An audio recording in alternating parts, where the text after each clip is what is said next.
L'économie de communion, c'est un regard sur l'économie différent, qui part d'un présupposé différent de l'économie actuelle, qui est gouvernée par l'intérêt propre et quelque part l'égoïsme qui pousse chacun à chercher à accumuler le plus possible.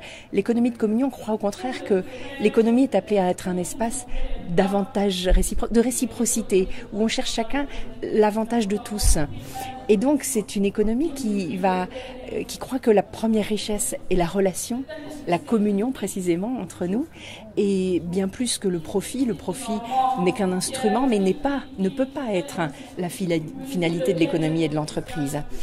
Et un des gestes les plus forts, les plus significatifs qui caractérisent les entreprises engagées dans cette économie de communion, c'est par exemple de partager les bénéfices pour justement aider ceux qui en ont le plus besoin et les réintroduire dans l'économie, ne laisser personne sur le bord du chemin. C'est une économie qui inclut par rapport à une économie qui exclut et qui laisse les plus pauvres comme s'ils n'avaient pas de richesse à donner à la société. L'économie de communion, au contraire, est une économie qui va chercher toujours à mettre en premier la relation, à mettre en premier la richesse qu'est chaque personne, à construire une économie qui soit bonne, qui porte au bien de tous. C'est précisément de faire découvrir tout ce qu'est cette culture du don qui sous-tend l'économie de communion. Que le don est quelque chose qui habite déjà notre économie, sans lequel les entreprises ne fonctionneraient pas.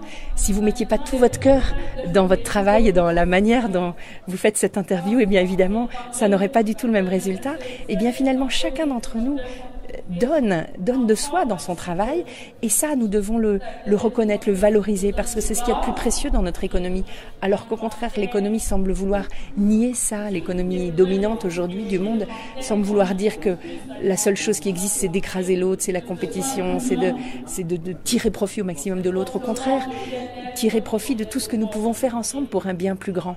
C'est ça le message de l'économie de communion. Et dans ce colloque, nous avons décliné ça de 1000 manières, à travers des témoignages concrets d'entreprises engagées dans cette économie de communion, à travers des réflexions théoriques, scientifiques sur qu'est-ce que ça veut dire que de vivre ça dans le monde de l'entreprise, dans le monde de l'économie, et à travers aussi beaucoup d'échanges entre nous.